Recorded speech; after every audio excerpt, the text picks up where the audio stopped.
In this video, I'll be sharing the art of cyanotype printing and how I use this method to create beautiful, botanically printed wearable works of art.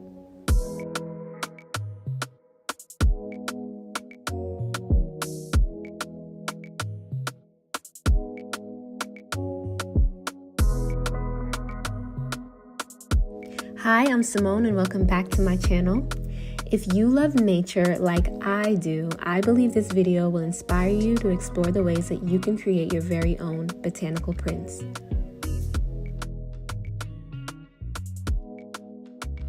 I'll be including the places I've lived, have traveled, and explored with plants native to Pennsylvania, Los Angeles, and my most recent venture abroad, the beautiful island of Jamaica.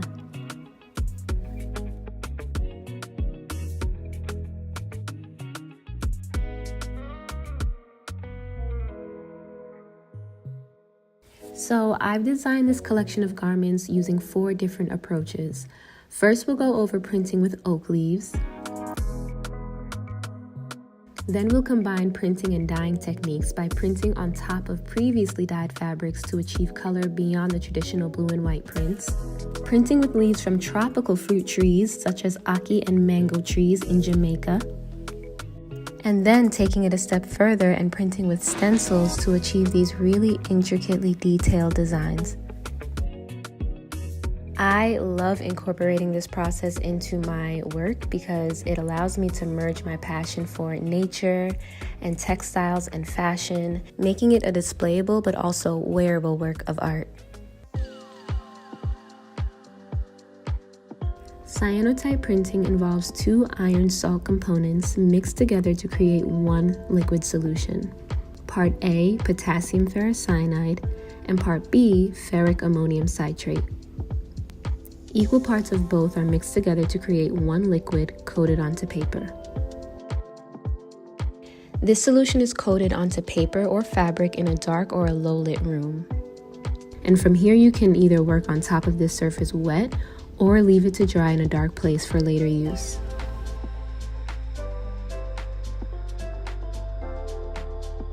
Objects, and in this case the objects are plants, they're laid directly on top of the surface with a sheet of glass holding the plants into place.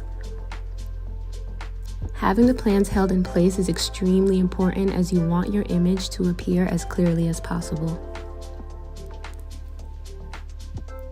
After sun exposure, the plants are then removed, revealing the print, which is the most exciting part, and where the plants were laid will remain white, while any area exposed to sunlight will turn blue.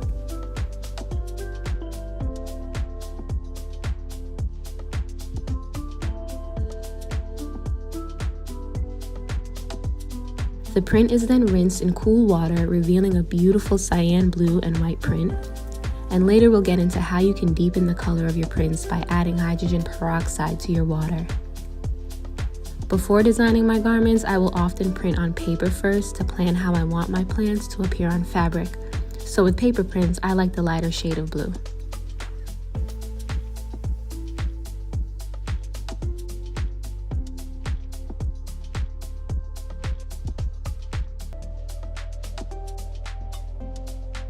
From here is where I begin to scale up, transferring my ideas onto fabric.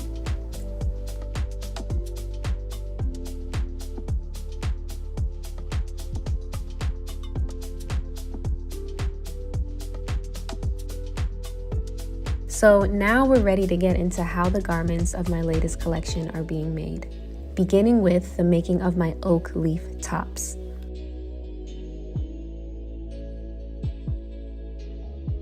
I'm creating this print on a soft cotton and linen blend. Here, I'm coating the fabric on top of canvas that's been covered with plastic. This is something that I intentionally do to add texture behind the leaves as the print is being exposed to sunlight.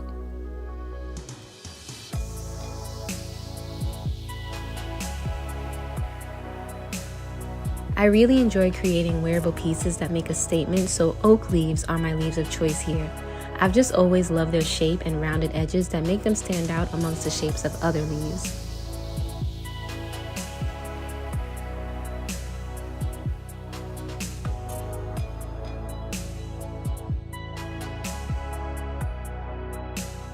You can see the bubbly texture here behind the glass as the print is being exposed.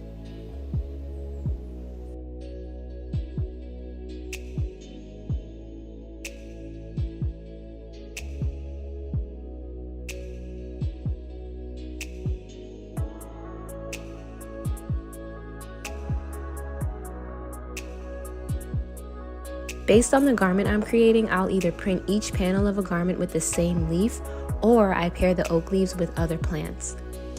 The other plant here is the moringa leaf, also known as a tree of life from Jamaica. I really love combining totally different plant species onto one garment. Now moving on to printing and dyeing. This is one of my favorite ways to create. Because my practice in textiles began with dyeing techniques, I'm always going to love printing on top of fabric that I've previously dyed. It's just so satisfying to see everything come together. At this time last year, I had the honor of doing a huge commissioned installation at the Museum of Modern Art in New York City. And it was an installation of my hand-dyed bedding of sheets and pillows provided as a place of rest in the museum for visitors. Because this was such an honor, my way of personally celebrating myself is usually to keep a sample of the work I've created and then breathe new life into it with a new project. That's how I ended up with this orange cotton that I'm now printing on with walnut leaves. When I'm working on larger panels of fabric, I use rocks and tiles to hold the plants into place, and I'll have it under the sun anywhere between 10 to 20 minutes.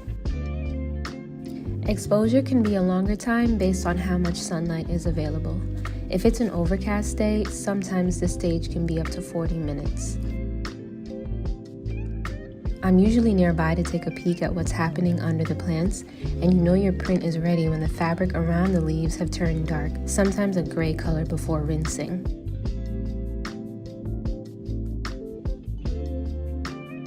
This has turned out to be one of my favorite prints because of how deep the contrast is, and with the same walnut leaves, I've actually produced more fabric in different colorways.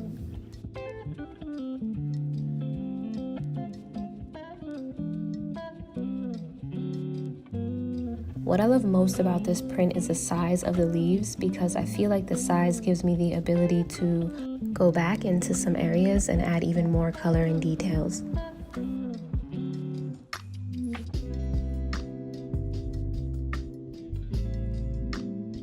From this original print, I've also created a botanically printed journal, now available on Amazon, with more that'll be coming behind this one. I really like the outcome of how these journals have been printed, and if you'd like one, you can get them at the link below.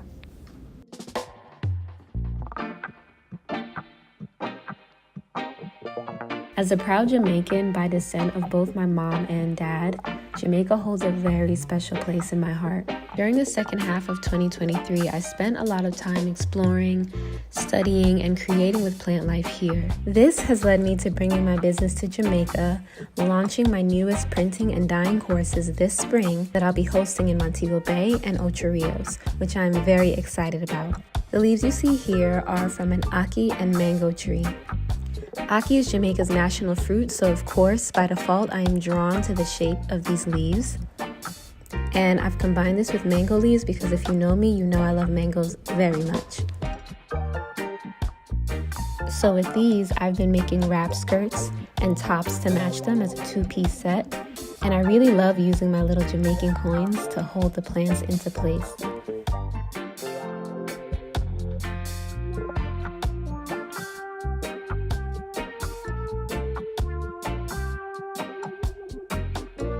There are two versions of this print that I'm doing, one that's in a lighter blue and one that's in a darker blue, and you'll see the difference between the two as we go through the rinsing process.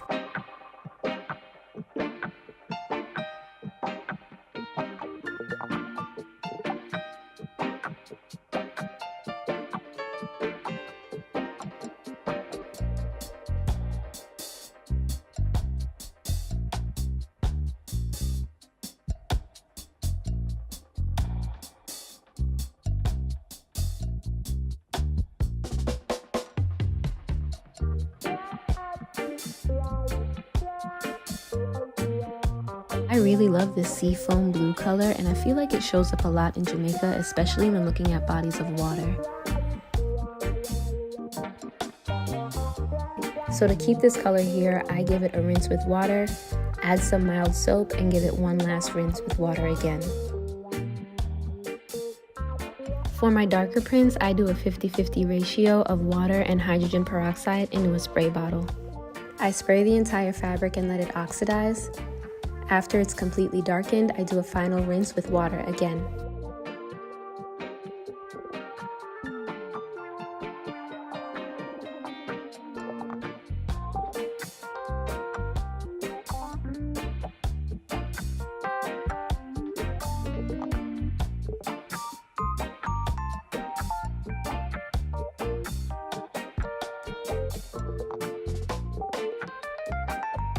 And now, lastly, printing with stencils.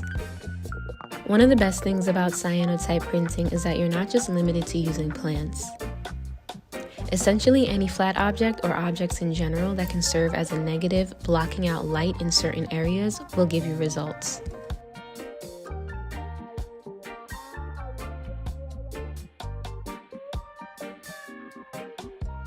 So over the years, I've collected a number of stencils, lace, yarn trimmings, and placemats that I've looked at and have known it would be beautiful if transformed into a print for textiles. And so that's exactly what I've done here with these prints.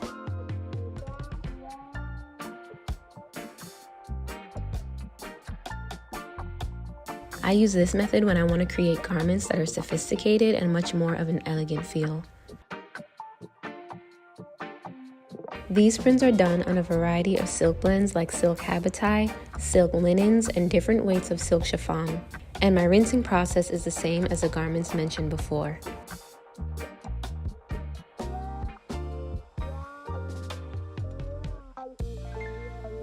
I've made these prints available as wrap skirts with the option of having a matching top as a set as well. And these really bring me a lot of joy to be creating them for clients. And so these are all of the ways I'm designing with cyanotypes, and I really hope that you've enjoyed this video.